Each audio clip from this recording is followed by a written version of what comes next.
నమస్తే, మీరు చూస్తున్నది టీసాట్. నేను శిశిర. స్ఫూర్తి కార్యక్రమానికి స్వాగతం. ఈరోజు మనకు స్ఫూర్తి కార్యక్రమంలో స్పెషల్ గెస్ట్ ఉన్నారు. చిందు యక్షగాన కళాకారులు 2024 పద్మశ్రీ అవార్డు గ్రహీత గడ్డం సమ్మయ్య గారు ఉన్నారు. ఆయనతో మనం మాట్లాడదాం, అసలు యక్షగానం గురించి ఏంటి అని తెలుసుకుందాం. ఆయనతో మనం మాట్లాడే ముందు మనం ఒక చిన్న వీడియో ఆయన గురించి చూద్దాం.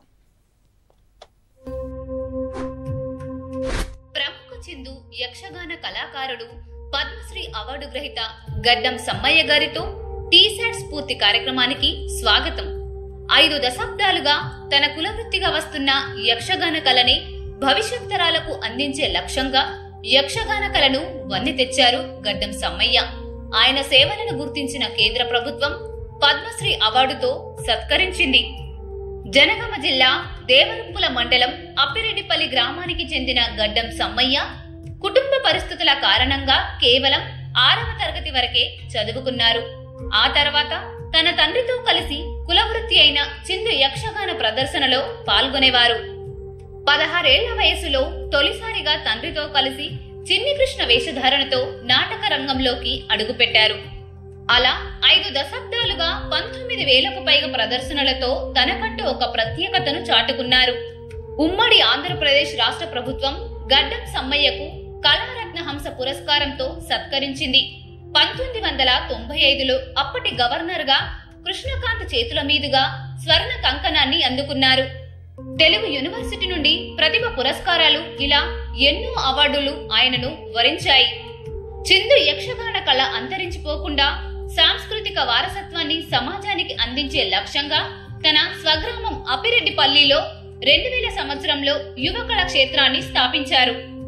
గడ్డం సమ్మయ్య గారి మీద చిందుల హంస అనే పుస్తకాన్ని గడ్డం మోహన్ రావు రాసి ఆయన సేవలను భవిష్యత్తు తరాలకు అందిస్తున్నారు. చిందు యక్షగాన కళాకారులు పద్మశ్రీ అవార్డు గ్రహీత గడ్డం సమ్మయ్య గారు ఇప్పుడు మనతో పాటు ఉన్నారు. ఆయనతో మనం మాట్లాడదాం. నమస్తే అండి. నమస్కారం madam. Welcome to T-SAT network. ఇప్పుడు మీరు ఇక్కడ రావడం చాలా సంతోషంగా ఉందండి మాకు, మా స్ఫూర్తి కార్యక్రమంలో. అయితే ఇప్పుడు మీ గురించి మాట్లాడుకునే ముందు మనకి ముందుగా ఒక ప్రార్థన గీతంతో మనం ఈ కార్యక్రమాన్ని స్టార్ట్ చేద్దామండి. అలానా? మ్రొక్కుల వేల్పువు నీవే గదా గజ మోమును గల దేవా వినాయక, ఎక్కడ శుభకార్యములెన్నైనను మ్రొక్కని పూజలు ఎక్కడ లేవు, మ్రొక్కుల వేల్పువు నీవే గదా గజ మోమును గల దేవా వినాయక. చాలా బాగుందండి. ఈ ప్రోగ్రాము ఇట్లా మీ ప్రార్థన గీతంతో స్టార్ట్ చేయడం చాలా సంతోషంగా ఉంది. అయితే ముందుగా మీ బాల్యం కానీ మీ జర్నీ కానీ ఈ యక్షగానంలో ఎట్లా స్టార్ట్ అయింది? పూర్వకాలం నుండి పూర్వంలో మేము మా చిందు యక్షగాన కళారూపము మాదిగ వాళ్ళని ఆశ్రయించి, వారికి ఆశ్రిత కులం మాదిగ వాళ్ళు. మా పెద్దలు పూర్వకాలం నుండి, మా తాత మా తండ్రులు పూర్వకాలం నుండే వాళ్ళ దగ్గర అక్కుబుక్తంగా అడుక్కొని జీవనోపాధి ఒక త్యాగభత్యములాగా ప్రతి 3 సంవత్సరాలకు ఒకసారి 4 సంవత్సరాలకు ఒకసారి వాళ్ళ గ్రామాలకు వెళ్ళి వాళ్ళ దగ్గర అక్కుబుక్తము అడుక్కొని ఒక్కొక్క గ్రామంలో 3-4 ప్రదర్శనలు వేసుకుంటూ ఆదిజాంబవంతుని వేషం వేసి వివిధ కులాల పుట్టుపూర్వోత్తరాలు చెప్పుకుంటూ శ్రీ రేణుకా ఎల్లమ్మదేవి ఆరాధ్య దేవతను పూజించుకుంటూ ఆ యొక్క మాదిగల వాడల బలి చల్లడం, యాటలు నరికి బలి చల్లడము ఇటువంటిది ఆనవాయితీగా సాంప్రదాయకంగా ఆదిమ కాలం నుండి వస్తున్నటువంటిది. మా కొన్ని 200 దశాబ్దాల ఏళ్ళ నుండే ఇవి మాకు పూర్వకాలం నుండి మా తాతల కానించే వచ్చినటువంటి సాంప్రదాయమైనటువంటి ఈ చిందు యక్షగాన కళారూపం. ఈ చిందు యక్షగాన కళారూపము దేశముకుల గడిల ముందు, బొడ్రాయిల వద్ద, చింత చెట్ల నీడల క్రింద, మరియు కూడలి వీధుల వద్ద, బొడ్రాయిల వద్ద ఈ యక్షగానం పగలు రాత్రి మొదలుకొని పగటివేళ పొద్దున 10 గంటలకు స్టార్ట్ చేస్తే మా ప్రదర్శన 5-6 వరకు, సాయంత్రం 5-6 వరకు మా పెద్దలు పూర్వకాలంలో ఇదే విధంగా ఆడినరు. ఆ తర్వాత రాత్రి వేళ అయితే 9:30కు ప్రారంభించుకుంటే తెల్లవారి దాకా కూడా ఈ ప్రదర్శనలు మా పూర్వకాలంలో మా పెద్దలు ఆనవాయితీగా ఇది వస్తున్నటువంటి కళను నమ్ముకొని జీవనోపాధి గడుపుకున్నటువంటిది మా చిందు యక్షగాన కళారూపం. ఆనాడు దీటిలతోనే ఆడినరు మా పూర్వులు. ఆ తర్వాత పిట్రిమెక్స్ లైట్లతోనే ఆడారు. ఆ తర్వాత ఇప్పుడు ఎలక్ట్రికల్ వచ్చిన తర్వాత ఈ లైట్లతోని కూడా ఆడినరు. మా పెద్దలు, మా తాతలు, మా తండ్రులు ఆడే రోజులలో ఒక గ్రామంలో ప్రదర్శన చిందు యక్షగానం వేస్తున్నామంటే 3-4 గ్రామాల నుంచి తరలి వచ్చి మా వాళ్ళ ప్రోగ్రాములు చూసేవారు. అటువంటి ప్రదర్శనలు గ్రామాలల్లా అంటే పేదరికంగా ఆ మాదిగ వాళ్ళే అతి తక్కువ ఉండబడినటువంటి వాళ్ళు, వాళ్ళకే జీవనోపాధి గడవని పరిస్థితిలో వాళ్ళ మీద ఆశ్రయించుకొని ఆశ్రిత కులంగా మా కుటుంబాలు ఒక 10-12 కుటుంబాలు ఉంటాయి. ఏ గ్రామం వెళ్ళినా ఆ 10-12 కుటుంబాలు ఒక్కొక్క వాడవాడలల్లా, ఒక్కొక్క వీధులల్లా, ఒక్కొక్క దగ్గర మేము వాళ్ళ ఇళ్ళల్లో ఉండి వాళ్ళకు ఇల్లు సరిగా లేకున్నా కానీ వాళ్ళ విడిదిల వాళ్ళ యొక్క గుడిసెల నీడల క్రింద బ్రతికినటువంటి వాళ్ళం మేము. మా చిందు యక్షగాన కళారూపం అటువంటిది తాత ముత్తాతల నుంచి వచ్చినటువంటిది. అంటే మీ తాత ముత్తాతల నుంచే అది సాంప్రదాయమైన కళ ఇప్పుడు మీరు కొనసాగిస్తున్నారు. అవునండి. అంటే వంశపారంపర్యంగా అంటే నేను 1956లో జన్మించాను. ఆ 56లో జన్మించినప్పటి నుండి 12 సంవత్సరాల వయస్సు నుంచే మా తండ్రి వద్ద మా తాత మా తండ్రికి చెప్పిండు, మా తండ్రి నాకు చెప్తే నేను మళ్ళీ నా కొడుకులకు కూడా శిక్షణ ఇచ్చుకుంటూ ఇలా ప్రదర్శనలు నిర్వహిస్తున్నాను. మీతో కాల్ మాట్లాడడానికి మన కాలర్ లైన్ లో ఉన్నారు, మనం మాట్లాడేద్దాం. ఎవరండి? మన కాలర్ లైన్ లో ఉన్నారు. నమస్తే అండి. మేడం నమస్కారం మేడం. మీ పేరు చెప్పండి. నా పేరు ఉస్తాద్ డప్పు అందే భాస్కర్. నాకు అందే భాస్కర్ గారు. భాస్కర్ గారు ఎక్కడి నుంచి మాట్లాడుతున్నారండి ఇప్పుడు? మేము సిద్దిపేట జిల్లా నుండి మాట్లాడుతున్నాం. సిద్దిపేట జిల్లా నుంచి. ఇప్పుడు మనకి సమ్మయ్య గారు ఉన్నారు, గడ్డం సమ్మయ్య గారు, ఆయనతో మాట్లాడండి. నమస్కారం అండి. నమస్తే బాపు. నమస్తే బాపు. నమస్తే అండి. నమస్తే. నమస్తే భాస్కర్ గారా? భాస్కర్. చాలా సంతోషం నాయన. నువ్వు కూడా ఒక జాతీయ స్థాయి ఒక ఉత్తమమైనటువంటి అవార్డు బిస్మిల్లా ఉస్తాద్ అనే ఒక మంచి అవార్డు ఏది కేంద్రం నుంచి తీసుకున్నందుకు చాలా సంతోషం నాన్న. నీవు ఈరోజు మాకు ప్రోగ్రామ్ చూసుకుంటూ మాకు కాల్ చేసినందుకు ధన్యవాదాలు బాపు. మీకు చాలా చాలా మీకే ఫస్ట్ ధన్యవాదాలు బాపు. ఎందుకంటే మీరు ఎన్ని ఇబ్బందులు పడ్డా ఎన్ని కష్టాలు వచ్చినా కానీ ముఖ్యంగా అంటే ఇప్పటి తరం పిల్లలకు తెలియని ఒక పురాతనమైనటువంటి ఆది జాంబవుడి చరిత్ర గాని లేదా ఇప్పుడు గ్రామాలలో కనుమరుగవుతున్నటువంటి భాగవత కళారూపాలు కావచ్చు, అనేక రకాలైనటువంటి వాటిని మీరు నేటి నా తరానికి కూడా అందించినందుకు మీకు ఈ ఛానల్ ద్వారా చాలా గొప్ప కళాకారుడు. ఒక చిందు యక్షగానానికి పద్మశ్రీ అవార్డు పొందడం అంటే అది చాలా గొప్ప విషయం. అది మీ ద్వారా రావడం తెలంగాణకు ముఖ్యంగా మన ఎవరైతే షెడ్యూల్ క్యాస్ట్ దళిత కళారూపాలు ఉంటాయో వాళ్ళకందరికి ఒక గర్వకారణం. మీరు దేశంలో ఒక ఐకాన్, ఒక స్ఫూర్తి ఆయన. మాకు మీరు ఈ టీవీ షాట్ చూడడం వల్ల నాకు చాలా ఆనందంగా ఉంది. మీరు ఫోన్ చేయడం చాలా, మీకు కూడా కృతజ్ఞతలు చెప్తున్నాను బాబు. చాలా మంచి అవార్డు తీసుకున్నారు మీరు నాలాగానే. ఇంకా ఉన్నత స్థాయికి రావాలని కోరుకుంటున్నా బాబు నీవు కూడా. థ్యాంక్ యూ భాస్కర్ గారు, చాలా మంచి విషయాలు చెప్పారు. నిజంగా అండి, అంటే పద్మశ్రీ అవార్డు రావడము అంటే తెలంగాణకి ఒక గర్వకారణం. మీరు ఈ చిందు యక్షగానంలో అది మీకు రావడము ఆయన చెప్పినట్టు చాలా మంచి విషయం. అంటే అసలు మీ బాల్యం ఎట్లా స్టార్ట్ అయింది, అంటే మీరు ఇటు రావడానికి రీజన్ ఏంది? ఏ విధంగా అంటే పూర్వకాలం నుంచి మా తాత మా తండ్రికి చెప్పాడు, మా తండ్రి నాకు చెప్పాడు, నా కుమారులకు కూడా నేను ఈ యొక్క యక్షగానాన్ని కూడా నేర్పుతున్నాను ఇప్పుడు. అయితే ఆనాడు నేను 12 సంవత్సరాల వయస్సులోనే బాలకృష్ణుని వేషం మా నాన్న కంసుడి పాత్ర ధరించేవాడు. మా నాయన అహజానుభావుడు, గొప్పవాడు. రామస్వామి అంటే గడ్డం రామస్వామి అంటే అష్టధ్వజం, పెద్ద గొప్పగా నాకన్నా గొప్ప పాత్రలు ధరించేటువంటి వారు. మా నాయన ఆ పాత్రలు ధరిస్తుంటే నేను చిన్ని కృష్ణుని వేషం నన్ను వేయించి పీటల మీద ముందుగానే మా వాళ్ళు పెద్దలు ఏం చేసేదంటే ఒక సంగీతం పాడుకుంటూ మాకు భయం పోవాలని ఈ చిన్న పిల్లలను నామాలు పెట్టించి ఆ స్టేజ్ మీద ఎగిరించేవాళ్ళు పూర్వులు మా వాళ్ళు. మా పెద్దలు ఎగిరిస్తే ఆ భయం పోయి తర్వాత ఆ చిన్ని కృష్ణుడు అయిపోయిన తర్వాత బాలవద్ది, భక్త ప్రహ్లాదుడు, సిరియాలుడు ఇటువంటి చిన్న చిన్న పాత్రలు తీసుకొని వచ్చాను. అంటే నాయన అక్కడ స్టేజ్ మీద ఆడుతుంటే నేను కింద ఇక్కడ ఆడి చూయించేది. అంటే జనం అంతా చూసి సంతోషించేది, మంచి ఆనందంగా సంతోషించేది, మాకు కూడా హ్యాపీగా ఆనందం అనిపించేది. ఇక అటువంటిది 16-17 సంవత్సరాల వయసు రాగానే, 18 సంవత్సరాల వయసు రాగానే యువరాజు పాత్రలు, చిన్న పాత్రలు, మామూలు పాత్రలు ధరించుకుంటూ వచ్చేటువంటి వాళ్ళు. బాల్యం నుంచే శ్రీకృష్ణుడు, ప్రహ్లాదుడు ఆ క్యారెక్టర్ల నుంచి మీ స్టార్ట్ అయింది మీ ప్రస్థానం. అవునవును. అంటే మాకు చదువు కూడా ఎక్కువ రాదండి. నేను పెద్ద బాల శిక్ష చదివాను 6వ తరగతి వరకు. మళ్ళీ మా నాయన వేరే ప్రైవేటు స్కూల్లో చదివించారండి. అయితే ఈ 6వ తరగతి చదువుకుంటూనే నాయన ఏ యక్షగానాలు, భారతం కానీ, రామాయణం కానీ, భాగవతం కానీ నాయన వేసిన ప్రదర్శనలలో అవి ఏ పాత్రలు ఉన్నా కానీ మేము చదువుకుంటూ మా నాయన మాకు శిక్షణ ఇచ్చేవారు. మా నాయన శిక్షణ ఇస్తేనే మేము ఈ విధంగా నేర్చుకొని, మా నాయన మేకప్ ఆయన సొంత, ఎవరి మేకప్ వాళ్ళే, మా యక్షగాన కళాకారులు సొంత మేకప్లు వేసుకుంటారు. వారే మా జాతి వాళ్ళే, మా వాళ్ళే వేషభూషణాలు మేమే చెక్క సామాన్లు చేసుకొని పురుషులే స్త్రీ పాత్రలు వేసుకుంటూ ఈ విధంగా ప్రదర్శనలు వేసేవాళ్ళు. అంటే మీ అలంకరణ కూడా మీరే చేసుకుంటారు? అంటే మీ డ్రెస్సింగ్ గానీ అంతా మీరే? మేకప్ చేసుకోవడం మేమే, నటన మాదే, గానం మాదే, వాయిద్యాలు మా వాళ్ళే. అంటే ఇటు వాయిద్యం వాయించుకుంటూ కూడా మళ్ళీ వేషం, మళ్ళీ వాళ్ళ వాదం వచ్చినప్పుడు మళ్ళీ ఆ విధంగా వాయిస్తుంటారు, మళ్ళీ వాళ్ళ వాదం వచ్చినప్పుడు చదువుతారు. అట్లా సన్నివేశాలు అట్లా. అంటే మీరు మొదట వేసిన వేషం ఏది? నేను శ్రీకృష్ణుడు ఫస్ట్ చిన్ని కృష్ణుడు వేశాను.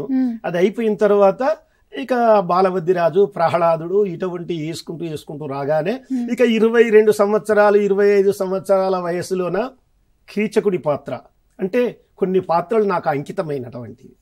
అవి ఏంటంటే భూకైలాసులో రావణాసురుడి పాత్ర, కీచక వదలు కీచకుడి పాత్ర, ఆ తర్వాత కంసమర్ధన భాగవతంలో కంసుడి పాత్ర, ఇటువంటి పాత్రలు. అంటే గడ్డం సమ్మయ్య గారంటే కీచకుని పాత్ర ఇవన్నీ గుర్తొస్తాయి. అవునండి. అంటే మీరంటే అది మార్క్ ఇంకా ఆ పాత్ర. అంటే మీ నాన్నగారు అన్నారు కదా, మీ నాన్నగారు అనగానే గుర్తొచ్చే పాత్ర ఏంది? అంటే చిన్నప్పుడు మీరు మీ వాళ్ళు అందరు చెప్పే పాత్ర. మా వాళ్ళంతా చెప్పింది ఇదే, బాలకృష్ణుడి వేషాలు, అదే చిన్ని కృష్ణుని వేషము. భాగవతంలో చిన్ని కృష్ణుడి వేషం తెచ్చి గోపికలతోని చల్లలు చేయడం, ఆ చీరలు తీసుకుపోయి పొన్నలకు కట్టేది, ఆ సన్నివేశంలో అవి అప్పుడు అలా ఉండే. అయితే నాయన తెచ్చే పాత్రలు కూడా నేనే అంకిత భావకంగా నాకు సెట్ అయినాయి అన్నట్టు. కంసుడి పాత్ర అంటే నాకు ఇంకా చాలా ఇష్టము, ఈ కీచకుడి పాత్ర అంటే చాలా ఇష్టము, ఆ తర్వాత భూకైలాసలో రావణాసురుడి పాత్ర అంటే ఇంకా చాలా ఇష్టం. ఇటువంటి అర్జున, భీష్ముడు ఇటువంటి పాత్రలు, రామాయణం కానీ, భారతం కానీ, భాగవతం కానీ ఒక 30-40 ప్రదర్శనలు నా నోటికి వస్తాయండి. అంటే మీరు ఇప్పుడు చెప్పిన ఈ కంసుడు కానీ కీచకుడి పాత్ర అన్నారు, ఆ కీచకుడి పాత్రలో అంటే మా కోసం ఒక డైలాగ్. సరే అండి, మీ గురించైనా చదవాలి కదా మనం స్టూడియోకి వచ్చినప్పుడు. ఇలను హయోధన జయుండను హరిభలుండన నిర్భయుండను కులాచలంద్రంబులం చేత పెక్కలించి బంతుల వలను వైచదా. ఇలను హయోధన జయుండను హరిభలుండన నిర్భయుండను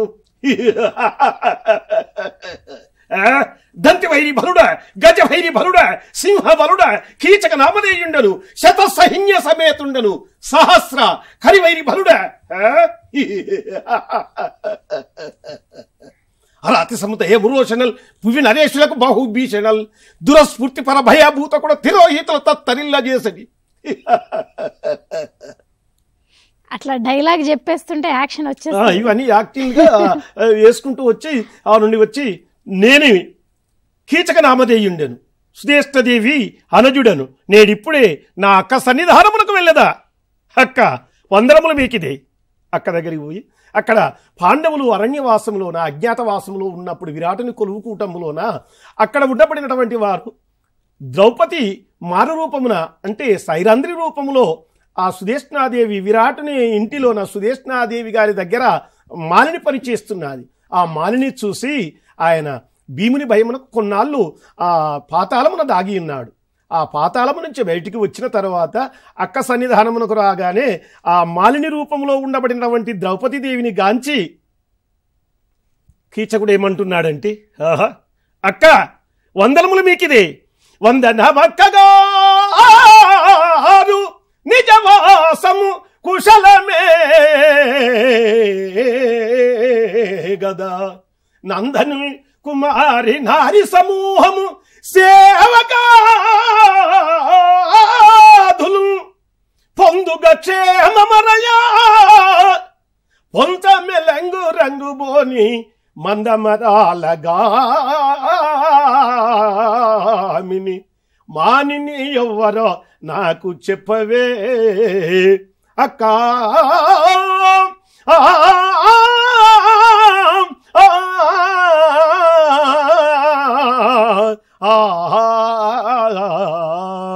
అక్క నీ చెంత ఉండబడినటువంటి ఆ ఇంటి ఎవరు అక్క? అక్కడ అక్క ఏమంటదంటే మన ఇంటిలోన మాలిని పని చేసే సైరంధ్రి ఆమె నామధేయం అని అక్క అడిగేసరికి ఏమి చక్కదనము, ఏమి అందము, హే దివి నుండి భూమికి దిగి వచ్చిన అప్సరసయ అక్క మదన మనోహర సుందరనార్యా, మయూరాల నర్తకియా, కోకిలకే గలమిచ్చిన కలకంటివా? ఇంతి కాదు కాదు మాలిని కాదు అక్క ఎవరు చెప్పు నాకు. అయినను నేనే ఆమెను వర్ణాతీతంగా వర్ణించదనగాక ఆ ఇంటి దగ్గరికి వెళ్ళి, ఇంతి ఎవరు నీవు, ఎన్నడూ చూడని లావణ్యం, ప్రాణం పోసిన బంగారం బొమ్మ, మెలికలు నేర్చిన మెరుపు తీగ, అవనీతలానికి అవతరించిన అప్సరస ఎవరు ఇంతి? అహాదీని సోయగం వెన్నమది ఆనందం అయితోచనుగా సాహసించి దీనితో సుఖించడి మహత్తులెంతటి మహోత్తముడు బలి. అహాదీని సోయగం వెన్నమది ఆనందం అయితోచనుగా. అహో తగు సోముడన దగు మోముగల నగు మోముగల ఈ ఇంటి దగా దగా మెరయగా మేను మదనుని ధరించను పూల బంతి. అహాదీని సోయగం వెన్నమది ఆనందం వై తోచనుగా. స్తవంబు పసిడి అభంగరంబులు బరంగు మెరంగు ఇంతి హరి మృగారాడ్సరి మధ్యమి కరియానా సుకుమారి బలి. దీని సో యగం వెన్నమది ఆనందం వై తోచనుగా. అక్క అక్క ఎక్కడ ఉన్నా నాకేమి, ఈ ఇంటి నా వంత అయ్యేదాకా దీని వెంటనే పడదనుగాక. సుధతి ఎవరు నీవు? నా అక్క మందిరంలో ఉన్నావు. రమ్మి నీ అందాన్ని చూసి మనసు ఓర్వజాలకుండా ఉంది. నీవు చక్కని దానమని, నీ చెక్కిలి నొక్కవలైనని మిక్కిలి భ్రాంతి కలిగిన రావే నా రతనాల మొలుక నారామ చెలుక. ఈ విధంగా మీ ప్రదర్శన చూసి ఇప్పుడు మాకు కూడా ఆనందంగా ఉన్నది, అద్భుతంగా ఉంది మీ ప్రదర్శన. అంటే మీరిప్పుడు అంటే ఇక్కడ ఇవ్వడం అంటే ఈ వేషం లేకుండా అందులో లీనమైపోయాను చూడండి. నేను అట్లా చూస్తూ ఉండిపోయానండి. ఇప్పుడు మన కాలర్ కూడా వచ్చేసారు మీకోసం మాట్లాడడానికి. నమస్తే అండి. నమస్తే మేడం. మీ పేరు చెప్పండి. నా పేరు అమరావతి సతీష్ మేడం. సతీష్ గారు ఎక్కడి నుంచి మాట్లాడుతున్నారండి? మేము సూర్యాపేట జిల్లా బెరడేపల్లి మండల్ అప్పనపేట గ్రామం నుంచి మాట్లాడుతున్నాం మేడం. ఇప్పుడు మనకి సమ్మయ్య గారు ఉన్నారు, గడ్డం సమ్మయ్య గారు, ఆయనతో మాట్లాడండి. మాట్లాడతాం మేడం. సతీష్ గారు. బాబు సతీష్ గారు. బాబు బాబు నమస్కారం బాబు. నమస్తే నానా. నమస్తే. డప్పు కళాకారుడు. సూపర్ సూపర్ బాబు. మీకు పద్మశ్రీ రావడం మాకు చాలా చాలా చాలా ఆనందంగా ఉంది బాబు. మీరు మాలాంటి వారు స్ఫూర్తి బాబు. నానా నీవు చక్కటి వాయిద్య కళాకారుడివి. డప్పు వాయిద్యంలో చాలా పేరుగాంచినటువంటి వాడివి. నీ సూర్యాపేట జిల్లాలో చాలా సార్లు నీ ప్రోగ్రాం కూడా చూశాను నాన్న. చాలా సంతోషం. నీవు కూడా మాలాగానే పద్మశ్రీ దాకా ఎదగాలని కోరుకుంటున్నాను బాపు. మంచి అవార్డులు కూడా, ఉత్తమమైన అవార్డులు తీసుకోవాలని కూడా నేను కోరుకుంటున్నాను. నాలాగానే ఈ విధంగా టీసాట్ గురించి కూడా మీరు వచ్చే రోజులు ఉన్నాయి బాబు. మరి ధన్యవాదాలు బాబు మీకు, మా యొక్క ఛానల్ ఈ ఛానల్ చూస్తున్నందుకు.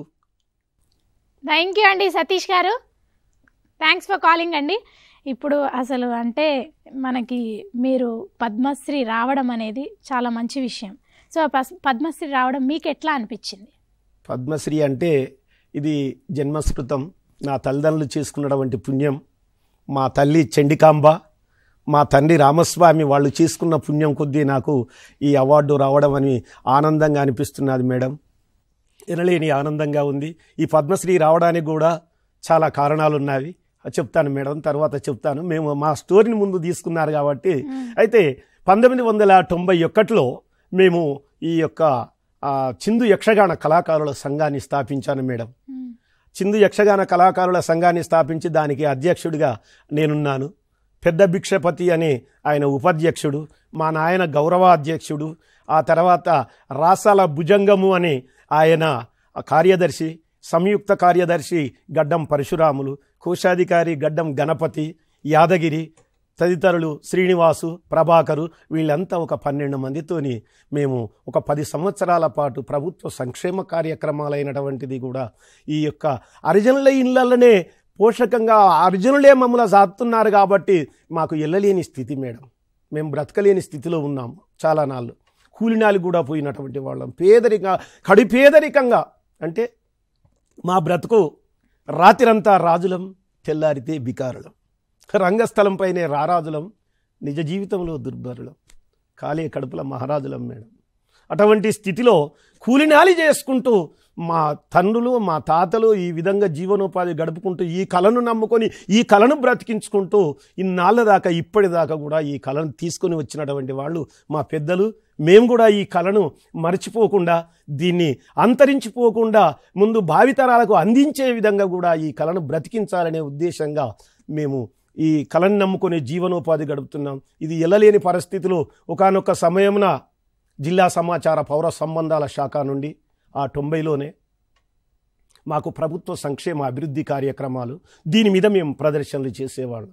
అంటే ప్రభుత్వం ఏదైతే నిర్వహిస్తున్నారో ఆ కార్యక్రమాలల్లో ప్రజాప్రతినిధులు ఇటువంటి వాళ్ళు వచ్చినప్పుడు ఆ కార్యక్రమం చూడాలంటే ఆ ప్రజాప్రతినిధులు వాళ్ళు అక్కడ స్టేజ్ మీద మాట్లాడే ముందు ఒక ఊరికి వెళ్ళేది డిపిఆర్ఓ వాళ్ళు మమ్మల్ని తీసుకొని వెళితే వాళ్ళు ప్రగతి పదం బండిలో తీసుకుపోయేది. మా వేషాలు గిట్లా మేము వేసుకొని ఆ వేషాలలో ఈ ప్రభుత్వ కార్యక్రమాలను జోడించి ఈ విధంగా చెప్పేది. బండ్లు కట్టుకొని పోయేటోళ్ళు. అవునవును. అంటే ఆ రోజులలో ఆ విధంగా వచ్చినటువంటి వాళ్ళు ఇప్పుడు ఈ స్థితిలో నేను ప్రభుత్వానికి గుర్తింపు కావడం 90 నుంచి స్టార్టింగ్ అండి. మరి ఆ ప్రదర్శన చేసినప్పుడు మీకు అంటే ఏమన్నా డబ్బులు ఏమి ఇవ్వకపోయే వాళ్ళు మాకు హక్కుభుక్తంగా ఇంటికి ఒక్కొక్క గ్రామంలో మాకు అంటే 10 ఓడ్లు 3 బస్తాల ఓడ్లు పుట్టెడు ఓడ్లు ఆ విధంగా ఇచ్చేది. దాంతో మాకు గడవకపోయేది. మేము 10 కుటుంబాలతోని వాళ్ళ ఇళ్ళలో ఉండి ఇంటికొకరం మేము జీవనోపాధి గడుపుకుంటా ఇలా తిరిగినటువంటి వాళ్ళం, జీవనోపాధి గడుపుకున్నటువంటి వాళ్ళం. వెళ్ళలేకపోతే ఇప్పుడు ప్రభుత్వంలో చేరినందుకు ఇంతో అంతో అప్పుడు అంటే ఈ 91 నుంచి 90 నుంచి కొంత గవర్నమెంట్ కూడా కొంత సహకరిస్తుంది. ప్రభుత్వం నుంచి మీకు డబ్బులు ప్రభుత్వం నుంచి ఎట్లా వస్తున్నాయి అంటే ప్రోగ్రామ్ చేస్తున్నాం కదా, ప్రభుత్వ సంక్షేమాలు, మద్యపాన నిషేధము, కుటుంబ నియంత్రణ, పర్యావరణ పరిరక్షణ, పరిసరాల పరిశుభ్రత, అవును దీని మీద యక్షగానం. అంటే ఇప్పుడు దాని మీద ఏముందంటే పర్యావరణ పరిరక్షణ చేస్తున్నాం, పరిసరాల పరిశుభ్రత. త్రిమూర్తులు అంటే వాళ్ళు బ్రహ్మదేవుడు కానీ, విష్ణుమూర్తి కానీ, శంకరుడు కానీ వాళ్ళు ఆ యొక్క త్రిమూర్తులు ముల్లోకములల్లా ఎవరి స్థానంలో వారున్నారు. ఒకానొక సమయంలో నారదుడు ఏం చేశాడంటే త్రిలోకములు చరించేటువంటి వారు నారదుడు. ఆ నారదుడు భూలోకములకు ఇట్లా తొంగి చూసేసరికి ఇక్కడ పర్యావరణం పాడైపోతుందని గమనించి ఓజోను పొరకు ప్రమాదం వచ్చింది, కాలుష్యం పెరిగిపోయింది, వర్షాలు లేక ఇబ్బందులు పడుతున్నారు ప్రజలని ఆ విధంగా చూసి ఆ త్రిమూర్తులందరినీ ఒక్క దగ్గర కూర్చుండబెట్టి నారదుడు ఏమంటాడంటే, అయ్యా విష్ణుదేవ, వైకుంఠంలో నీవు ఆనంద డోలికలో నువ్వు తేల్చున్నావు. అయ్యా తలవ్రాతలు వ్రాసే బ్రహ్మదేవ, నీవు ఈ విధంగా ఉన్నావు. మరి హిమాలయాల్లో మీరున్నారు, మరి అక్కడ చూస్తే ఒక్కసారి ఆ పరిశీలన చూడండి, ఆ స్థితిగతులు ఎలా ఉన్నాయో. భూలోకమునకు పోయి ఒక్కొక్కరు ఆ వింతలు చూడండి అంటే అప్పుడు బ్రహ్మదేవుడేమో కుటుంబ నియంత్రణ ఎంపిక చేసుకున్నాడు, విష్ణుమూర్తి ఏమో నడి పట్టణంలో అంటే ఇప్పుడు హైదరాబాద్ ఉన్నది అనుకోండి, హైదరాబాదు పట్టణంలో నడి మధ్యలోన అక్కడ దిగాడు. ఆ తర్వాత హిమాలయాలకేమో పరమేశ్వరుడు పోయాడు. ఒక్కొక్కరు ఒక్కొక్కటి ఎంపిక చేసి ఆ దశల వారీగా వాళ్ళు అక్కడ వెళ్ళి చూస్తుంటే అక్కడ బ్రహ్మదేవుడు సరస్వతి వెళ్ళి ఏమంటారంటే ఇంటి శైలగిరి, అది కాకుండా ఆహా ఇది ఏంటిది ఇక్కడ పరమేశ్వరుడు చూస్తున్నాడు అక్కడ. ఇంటి శైలగిరి ఎంత కాంతిహీనమాయే, ఇంటి శైలగిరి కాంతి దప్పి కౌరు గప్పి కాలువలైపోయనే ఇంతిమ శైలగిరి గంగాధర శంకర బలె గంద్రగోళమున్నది మంగళప్రదమైన గిరులో రంగు మారి ఉన్నవి. అరే స్పుత్నిక్ రాకెట్ల ద్వారా సృష్టినే వికృష్టి చేసి ఓజోను పొరకు ప్రమాదమొచ్చియున్నది. స్పుత్నిక్ రాకెట్ల ద్వారా సృష్టినే వికృష్టి చేసి కొండలు తరగడం వల్ల, చెట్లను నరకడం వల్ల వర్షాలు రాక అనేక ఇబ్బందులు పడుతున్నారు. ఇవి తరగకుండా పర్యావరణాన్ని కాపాడుకుంటే బాగుంటుందని అటు పరమేశ్వరుడు వెళ్ళి అక్కడ వాళ్ళని చూడడం. మళ్ళీ తర్వాత చూడుమినాదా భూలోకవాసుల వింతలో చూడుమినాదా ఒక్క ఇంటిలోన 10 మంది పుట్టుకొస్తున్నారు, కూటిగుడ్డ కొరదలేక బాధలున్నారు. చూడుమినాదా ఎంత చిత్రము భూలోకవాసుల వింతలో వింత చిత్రము, అంతులేని సంతానము అది నాకు తెలియదమ్మ, వింత చూచిన మదికి చింత గలిగనే బామ. చూడుమినాదా అని వీళ్ళు బ్రహ్మదేవుడును ఆ తర్వాత సరస్వతి ఈ ఏది ఒక పూరి గుడిసెలకు వచ్చి వీక్షిస్తారు. అక్కడ ఏమైందంటే ఇల్లు పూరి గుడిసెలు ఇరుకు సందు గదులేంది, ఇల్లు పూరి గుడిసెలు ఈగల దోమల బాధ ఇంటి ముందు పందులేంది, రోగులయ్యి జనులంతా ఆగమాగమవుతున్నారు. ఈ విధంగా ఎందుకున్నది ఈ పరిస్థితి? తలవ్రాతలు రాసినటువంటి వారు అధిక సంతానంతో అవస్థలు పడుతున్నారు అని ఈ విధంగా ఆ బ్రహ్మదేవుణ్ణి సరస్వతి అడుగుతుంది. ఇక అప్పుడు మరి ఇక కాలుష్యంలో ఇక్కడ ఉండబడినటువంటి విష్ణు ఆయన పాలకడలిలోన పవలించినటువంటి విష్ణుమూర్తి శ్రీమన్నారాయణుడు. మరి ఆయనకి ఎక్కడ ఆయన దశ ఏంటిది? కాలుష్యం మొత్తం పొగలు ధ్వనులు సెగలు వచ్చే విధంగా నడీ పట్టణంలో దింపారు. దిగి వాళ్ళు ఏమంటున్నారు, అబ్బబ్బ భూలోకమాచార్యముగా ఉండే ప్రాణనాద బాంబు పెట్రోల్ పొగ సెగలు భరింపజాలము ప్రాణనాద, పరిగీడుచున్నాడు ప్రతి ఒక్క మానవుడు ప్రాణనాయకి, ఈ ఉరుకు పరుగులతోటి ఏమి సాధిస్తారో ప్రాణనాద, ఫ్యాక్టరీల పొగలాచే పాడాయే దేశంలో ప్రాణనాద, బాంబు పెట్రోల్ పొగ సెగలు భరింపజాలము అని ఈ విధంగా ఇలా వాళ్ళు ఆ రకంగా అక్కడ ఆ సన్నివేశం చేస్తే అప్పుడు మళ్ళీ మేమేమంటాం అంటే కుటుంబ సంక్షేమ అభివృద్ధి కోసం కూడా మీరు చేసిండ్రా? ఇదే ఇప్పుడు నేను పాడిన అది ప్రభుత్వ సంక్షేమ అభివృద్ధి పర్యావరణ పరిరక్షణ గురించి. మళ్ళీ మా సందేశం చివరికి ఈ త్రిమూర్తులు వీళ్ళంతా కలిసి ఏమంటారు, వినుడి జనులారా మా సందేశమును, వినుడి జనులారా జన సందోహము ఎంతో అనేక బాధత చింత, అద్దు మీరి సంతానము కలిగితే అనేక బాధలు అనుభవించదారు. వినుడి జనులారా సూర్యుడు చంద్రుడు జగతికి వెలుగు, 2 పిల్లలు ఇంటికి వెలుగు, ఒక్కరు ముద్దు 2 వద్దు 3 వద్దు, వినుడి జనులారా. ఇది కుటుంబ నియంత్రణ గురించి. అంటే మేమే రాసి దీన్ని మా కథల్లో మా వేషాలతోని మీరే చేస్తారు, మేమే దాన్ని జోడించి అందులో ఇది చేసాము. ఎంత సమయం తీసుకుంటారు ఈ ప్రాక్టీస్ చేయడానికి మొత్తం? అంటే విడిగా ఉన్నప్పుడు దీన్ని రచన చేసి నేనే సొంతంగా రచన చేసి దీన్ని మా కథలో జోడించుకుంటూ జనులకు అర్థమయ్యే రీతిలో. మన యక్షగానం అంటే గ్రామాలలో జనం తండోపతండాలుగా వస్తారు. వచ్చినప్పుడు ఈ ప్రభుత్వ కార్యక్రమాలు చెప్తాం. చెప్పేటప్పుడు వింత వింత రోగాలు విపరీతంగొస్తున్నవి, ఎందుకే భామిని, ఎందుకే భామిని, అపరిశుభ్రంగుంటే అన్ని బాధలే మనకు, అందుకే మామయ్య, అందుకే మామయ్య, డెంగీ వ్యాధి చికెన్ గున్యా మలేరియా జరాలో మనకెందుకొస్తున్నవే భామిని, ఆ మర్మము చెప్పవేమే భామిని, రోలల్ల కూలర్లా నిలువున్నా నీళ్ళల్లా కొబ్బరి చిప్పల పెంకల్ టైర్లల్లా డబ్బాలల్లో నిలువున్న నీళ్ళల్లో దోమలు ఈడిసి దోమ గుడ్లు అదే, పెట్టి మన పట్టణంలో అయితే ఇట్లా ప్రభుత్వ కార్యక్రమాలలో ఇట్లాంటివి చేస్తారు. పల్లెటూర్లో గాని పట్టణాలలో గాని ఎక్కడైనా గాని ఇటువంటి ప్రచారం ప్రభుత్వ కార్యక్రమాల మీద చాలా మంచి విషయం ఇది, అంటే ఇట్లాంటి ప్రచారాలు చేయడం. అదే. ఇప్పుడు మనం అయితే ఇప్పుడు మీరు ఇప్పటివరకు యక్షగానం గురించి పాడారు, చెప్పారు. అయితే మీ కుటుంబ నేపథ్యం గురించి ఒకసారి మాకు చెప్తారా? పూర్వం మా స్వగ్రామం ఎక్కడంటే నా జన్మస్థలం వల్మిడి ఉండే. వల్మిడి నుండి మా నాయన చిన్నప్పుడే దేవరుప్పుల మండలం అప్రెడ్డిపల్లి గ్రామం, జనగామ జిల్లా, ఉమ్మడి వరంగల్ జిల్లా, ఇప్పుడు జనగామ జిల్లా అయింది. నా పేరు గడ్డం సమ్మయ్య. మా తల్లి చండికాంబ రామస్వామి. నాకు 3 కుమారులు. అంటే పెద్దవాడు సోమరాజు, రెండవ అబ్బాయి హిమగిరి, మూడవ అబ్బాయి మురళీకృష్ణ, నా భార్య శ్రీరంజని, ఒక బిడ్డ మయూరి. వీళ్ళు ఈ రకంగా ఉన్నారు. మేము చదివింది కూడా అప్రెడ్డిపల్లె గ్రామంలోనే చదువుకున్నాను. ఆ అప్రెడ్డిపల్లె గ్రామంలో చదువుకుంటూ ఈ యొక్క విద్యాభ్యాసాన్ని నేర్చుకుంటూ గ్రామీణ పల్లె ప్రాంతాలలో పట్టణాలలో ఈ యొక్క యక్షగాన ప్రదర్శనలు, రామాయణం కానీ మహాభారతం కానీ భాగవతం కానీ మేము ఒక 10 మంది బ్యాచ్తోని 12 మంది కళాకారులం. ఆ 12 మంది కళాకారుల్లో మా నాయన రామస్వామి, పెద్ద భిక్షపతి, తర్వాత రాసాల భుజంగం, ఆ తర్వాత గడ్డం పరశురాములు, గడ్డం శ్రీనివాసు నా జంట ఆడపాత్ర ధరించేది. అంటే నేను పురుష పాత్ర వేస్తే గడ్డం శ్రీనివాసు అనే అబ్బాయి ఆయన స్త్రీ పాత్ర వేసేది.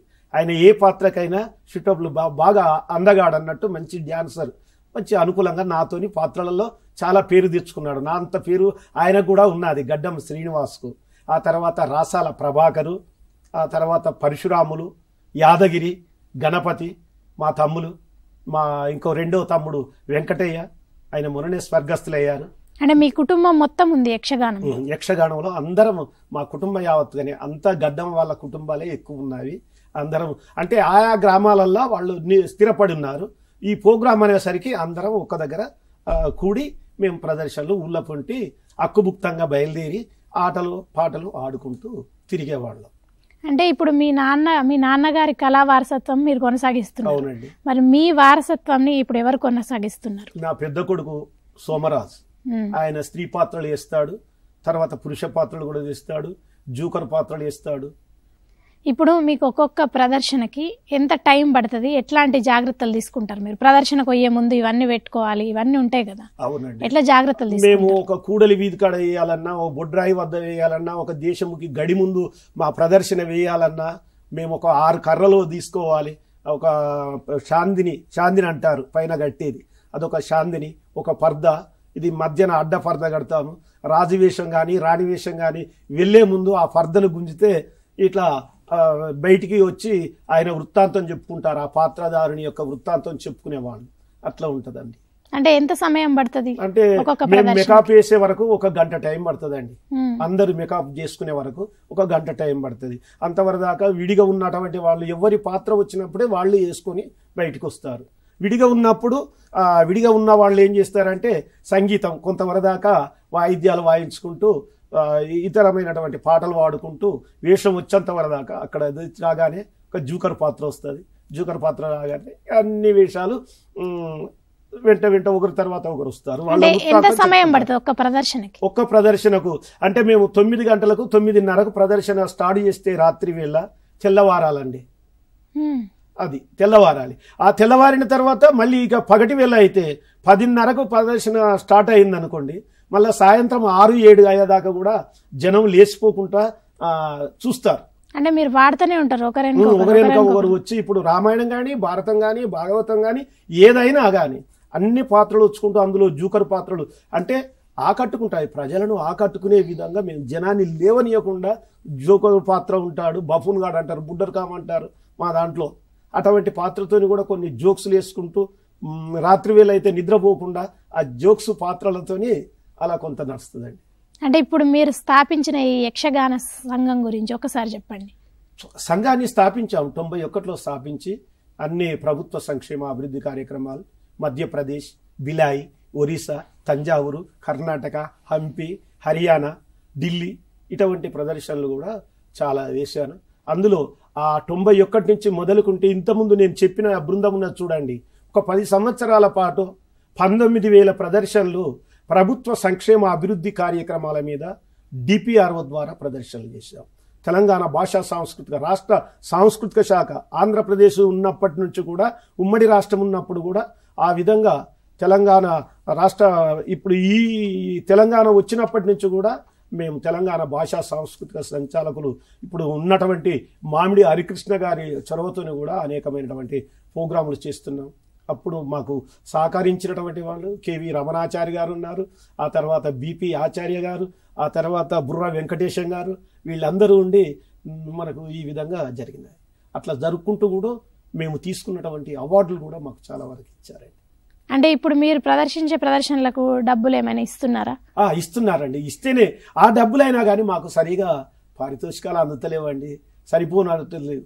మేము ఆ గ్రామాల నుంచి మేము వరంగల్లో జనగామ నుంచి రావాలంటే 6,000 5,000 రూపాయలు రవాణా ఖర్చులకే పోతున్నాయి. అందులో మా మేకప్ ఖర్చు, ఇటువంటి అన్ని మాకు చాలా ఇబ్బందులు ఉన్నాయండి. అందుకే మా వాళ్ళు ఈ కళను కూడా అంతరించిపోయే విధంగా చేస్తున్నారండి. ప్రభుత్వం ఇచ్చేది మాకు 15,000 రూపాయలు ఇస్తుంది తెలంగాణ భాషా సాంస్కృతిక శాఖ. మాకు ఒక 30,000 వరకు ఒక్క ప్రోగ్రాంకి ఇస్తే మాకు జీవనోపాధి గడుపుతుంది. అలా ఒక నెలకు ఒక 10 ప్రోగ్రాములు ఇస్తే మాకు జీవనోపాధి తప్పకుండా గడుస్తుంది. మా పిల్లలు కూడా ఈ కళను అంతరించిపోకుండా ఇంకా నేర్చుకునేటువంటి స్థితిలో ఉంటారు. కొన్ని శిక్షణ శిబిరాలు కూడా ప్రభుత్వం నుంచి మాకు ఇస్తే మా పిల్లలకు కూడా భావితరాలు బ్రతికుండే విధంగా ఈ కళను బ్రతికించడానికి కూడా మా పిల్లలు ముందుకు వచ్చేందుకు సిద్ధంగా ఉంటారు. అంటే ఇప్పుడు మీరు ఈ యక్షగాన కళ నేర్పిస్తున్నారా? ఇంకా చాలా మంది శిష్యులు తయారు చేస్తున్నారా? మా పిల్లలు ఉన్నారు, నేర్చుకుంటున్నారండి. అంటే చాలా మందికి శిక్షణ ఇస్తున్నారా? ఇస్తున్నాం. కానీ ఇప్పుడు అంటే మేము ఇంతవరకు ఒక 20 మందికి 20-25 మందికి ఇచ్చాము. వాళ్ళు ఇప్పుడు నా దంట పాత్రలు కూడా తెస్తున్నారు. మేము ఇచ్చినటువంటి పిల్లలు మా దగ్గర శిక్షణ పొందిన వాళ్ళు నాకు భార్య పాత్ర తెస్తున్నారు. నేను భర్తగా తెస్తే వాళ్ళు భార్య పాత్ర తెస్తున్నారు. ఈ విధంగా అంటే మీ జీవన పరిస్థితి ఎట్లా ఉంది ఇప్పుడు? ఇప్పుడు చాలా పేదరికంగానే ఉంది మేడం. మాకు ఇల్లు లేవు. వాస్తవంగా మా చిందు కులాలకు ఇండ్లు లేవు. ఇప్పుడు ఇందిరమ్మ ఇండ్లు వస్తున్నాయి. ఆ ఇందిరమ్మ ఇండ్లలోనైనా ప్రత్యేకంగా ప్రతి గ్రామంలో నివసించేటువంటి అంటే మా కులము మా చిందు వాళ్ళు ఒక మండలంలో 2 ఉంటారు, 3 ఉంటారు, 3 కుటుంబాలు 4 కుటుంబాలు ఉంటాయి. ఒక్కొక్క మండలంలో ఉండరు మా చిందు కళాకారులు. అంటే కుటుంబ యావత్తుగా ఉండరు. ఉన్నటువంటి వాళ్ళనైనా గుర్తించి ఆ చిందు కళాకారులకు ఒక డబుల్ బెడ్రూమ్ ఇల్లు, ఇందిరమ్మ ఇల్లు ఇస్తే బాగుంటుంది. ఒక 3 ఎకరాల స్థలం కొనిస్తే మా చిందు కళాకారులు జీవనోపాధి గడుపుకుంటారు. అటువంటిది వ్యవసాయ భూములు కూడా చేసుకొని బ్రతుకుతారు. కానీ అటువంటిది రాగానే ఎస్సీ కార్పొరేషన్లో ఏదైతే లోన్లు అవి ఉంటాయి కదా, ప్రత్యేకంగా ఆ నిధులు ఎస్సీల కంటే మాదిగోళ్ళకే చెందుతున్నాయి, కానీ మా చిందు జాతికి చెందుతలేవు. ఎవరన్నా వస్తే ఒక్క గ్రామంలో ఆ గ్రామంలో మాది ఒక్కటే కుటుంబం ఉంటే వాళ్ళు ముందు చూసుకున్నాక అప్పుడు మాకు ఇస్తారు. అట్లా మేడం. అందుకే మా పిల్లలు మా వాళ్ళంతా పేదరికంగా ఉన్నారు. ప్రభుత్వం మమ్మల్ని గుర్తించి కూడా మమ్మల్ని ఆదుకోవాలని మేము ప్రభుత్వాన్ని కోరుకుంటున్నాం మేడం. ఖచ్చితంగా ప్రభుత్వం గుర్తిస్తుందండి. ఇప్పుడు మనకి ఎల్లమ్మ దేవత పాట ఒక్కసారి మా కోసం. మా ఎల్లమ్మ వేషం వేస్తే ఆ ఎల్లమ్మ తల్లిని కొలువడం అలానా?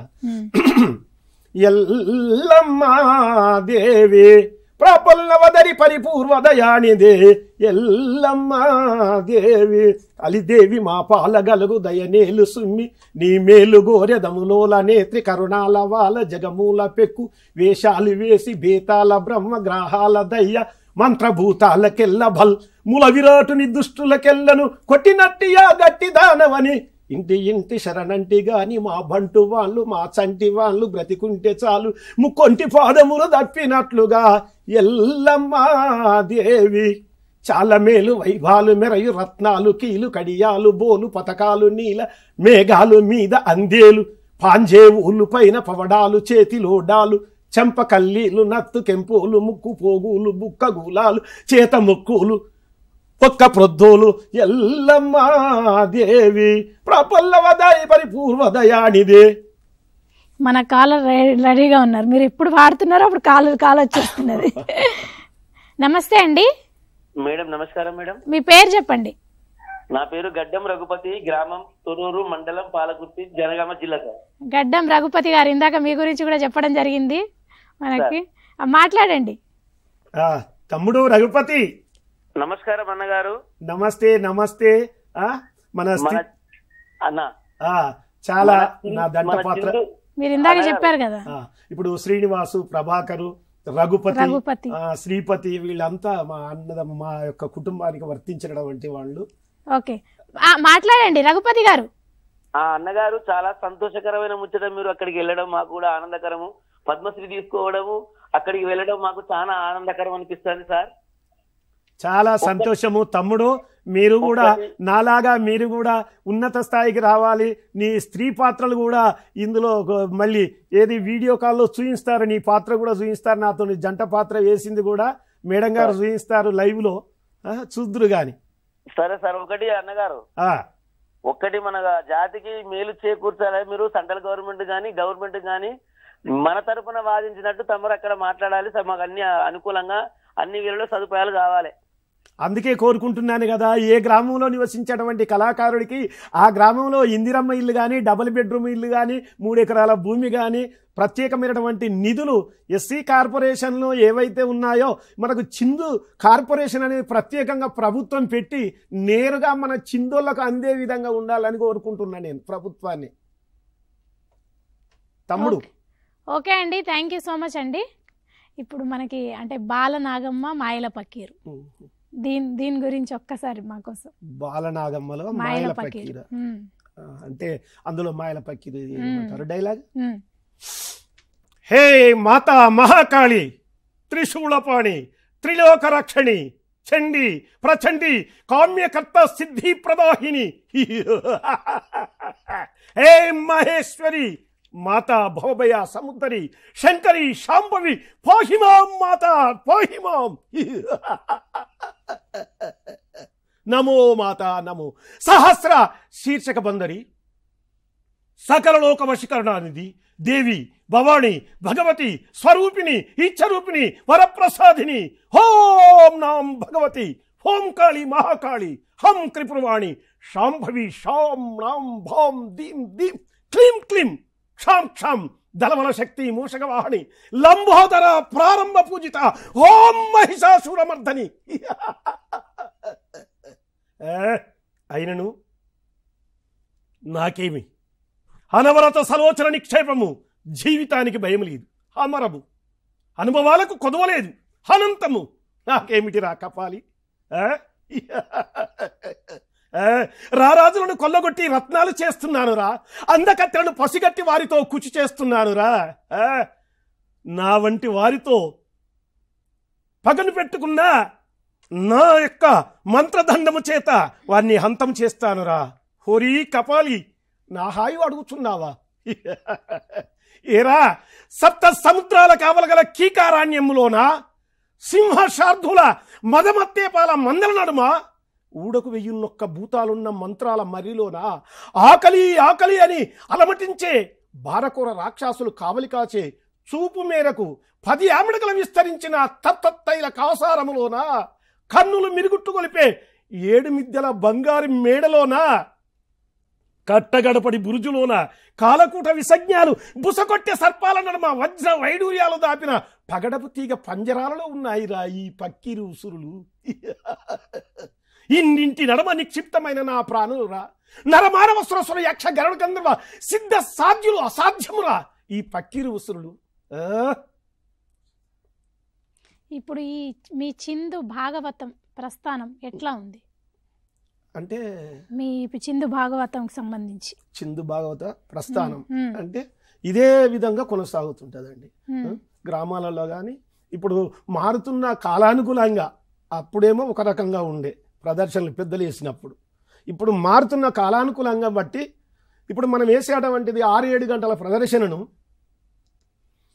1-2 గంటలలో ప్రజల్లో చైతన్యం రావాలి విధంగా వాళ్ళకు అర్థమయ్యే రీతిలో 1 గంట సేపట్లో ముగించాలంటే గంట సేపే, అర్ధగంట సేపట్లో ముగించాలంటే అర్ధగంటకే, 2 గంటలంటే 2 గంటలే.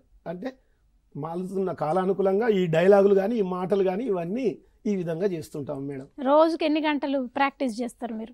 అంటే ఇళ్ళలో ఉన్నప్పుడే చేస్తామండి, ఇక మేము ప్రాక్టీస్ అనేది ఉండదు. 6 నెలలు పస్తు 6 నెలలు మస్తు అండి. మేము 6 నెలలు అంటే వర్షాలు లేని వేళలో ఊళ్ళో పొంటి పర్యటనకు వెళ్తాం, జీవనోపాధి గడుపుకుంటాం. మళ్ళీ వర్షాలు రాగానే ఎవరి ఇళ్ళకు వాళ్ళం పోతాం, వాళ్ళ ఇళ్ళల్లో కూలినాలి ఇటువంటివి చేసుకొని జీవనోపాధి గడుపుకుంటున్నాం మేడం.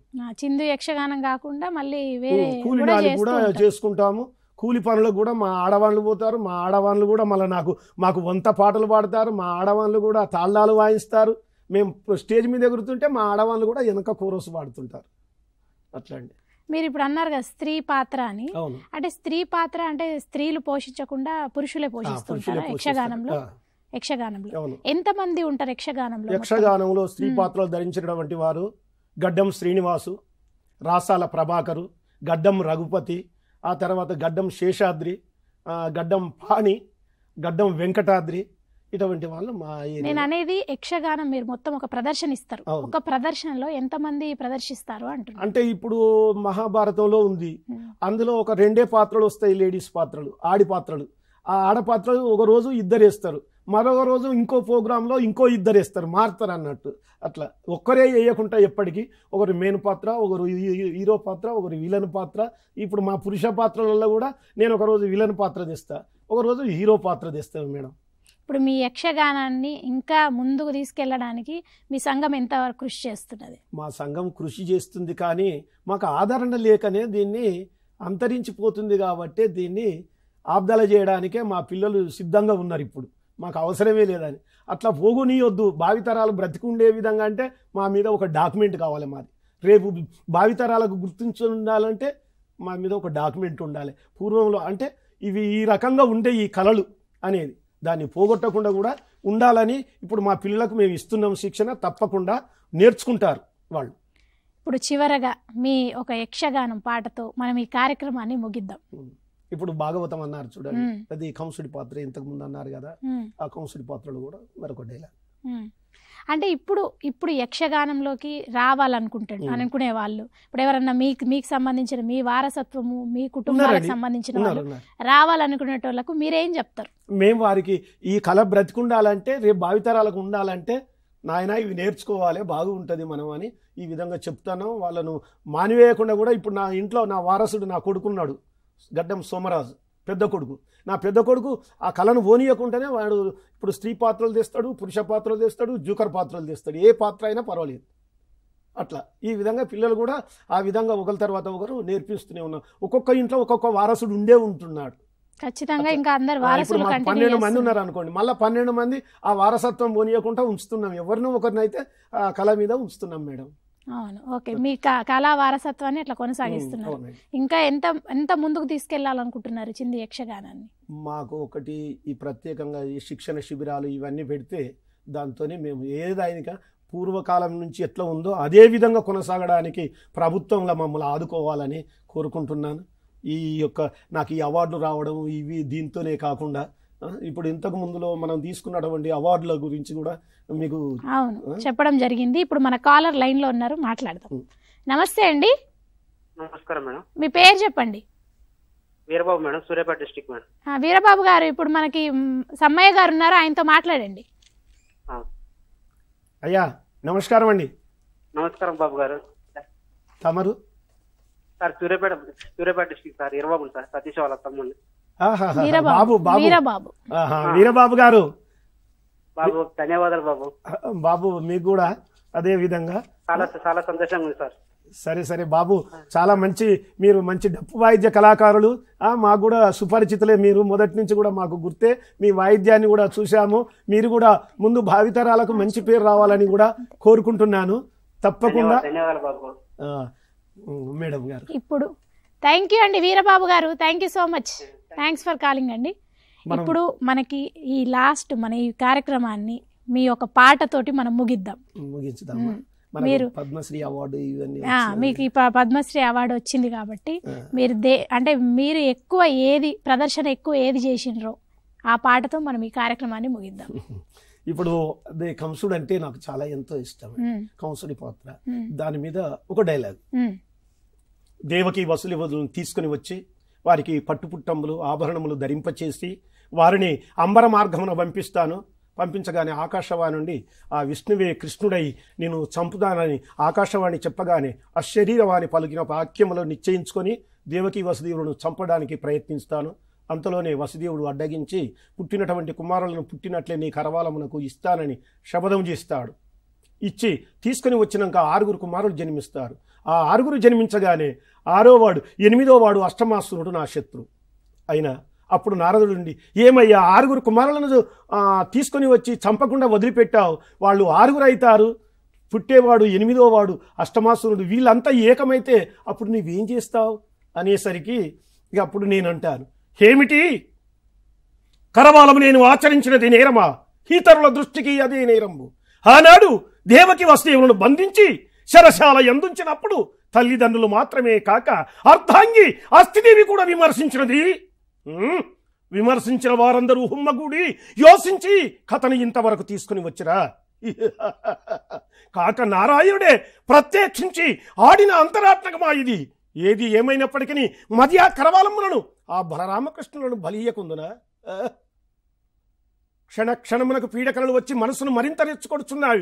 ఎటు చూసినా ఏ వస్తువు చూసినా ఆ వెన్న దొంగే కనపడుచున్నారు. ఏరిరా దృష్టులు బలరామకృష్ణులు ఎక్కడరా అని ఈ విధంగా ఉండి దేవతలు ఇంత ప్రత్యక్షంగా నా పైన నన్ను చంపాలని ఇన్ని ప్రయోగాలు చేస్తున్నారా అని అప్పుడు చివరి ఘట్టంలో అంటాను. అద్భుతంగా ఉందండి. మీకు ఈ మన కాలర్ లైన్లో ఉన్నారు లాస్ట్. నమస్తే అండి. నమస్తే. నమస్తే అండి, మీ పేరు చెప్పండి. నా పేరు పానగంటి ప్రభాకర్, ఎల్లాయగూడెం. ప్రభాకర్ గారు ఇప్పుడు మనతో పాటు గడ్డం సమ్మయ్య గారు ఉన్నారు, ఆయనతో మాట్లాడండి. సార్ నమస్తే. మీ టీవీ వాల్యూమ్ తగ్గించాలండి. సార్ ప్రభాకర్ గారు మీ టీవీ వాల్యూమ్ తగ్గించాలండి. మేడం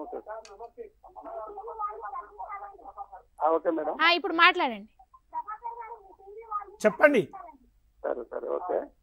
అమ్మన్న గారు నమస్తే. నేను పానగంటి ప్రభాకర్, ఎల్లాయగూడెం. అది నమస్తే అండి. పెద్దమాది వాళ్ళ మనవాణ్ణి నేను. చెప్పండి సార్, చెప్పండి. మీ కళలు చూస్తాము. మా ఎల్లాయగూడెంలో కూడా మీరు ఆటలు ఆడినారు. మీకు పద్మశ్రీ అవార్డు రావడం చాలా గర్వకారణంగా ఉంది. Thanks sir. కానీ ఈ సింధు యక్షగానాన్ని కూడా ఇంకా కొనసాగించుకుంటూ ఇలా మాకు కథల ద్వారా ఇక తెలియజేసి మీరు మంచి మంచి ఇంకా అవార్డులు పొందాలని కోరుకుంటున్నాను. దాన్ని మర్చిపోకుండా భావితరాలకు అందించే విధంగా కూడా మా పిల్లలకు కూడా మేము శిక్షణ ఇస్తున్నాం, తప్పకుండా నేర్పిస్తాం. ప్రభుత్వం నుండి మాకు ఈ అవార్డు రావడం ఎంతో ఆనందంగా ఉన్నది. గతంలో మన ఇప్పుడు మాకు సీఎం గారు కూడా ఇప్పుడు మాకు తగినటువంటి ఆదరణ కల్పించాడు. బడుగు బలహీన వర్గాల ఆశాజ్యోతి మన ప్రియతమ ముఖ్యమంత్రి గారు మన రేవంత్ రెడ్డి గారు నాకు 25 లక్షల రూపాయలు ఇచ్చాడు. నెలకు 25,000 పింఛని అందజేశాడు. అదేవిధంగా ఇంతకుముందు ఇచ్చినటువంటి మొగులయ్యకు 1 కోటి రూపాయలు ఇచ్చిండు. 600 గజాల ఇంటి స్థలం ఇచ్చిండు.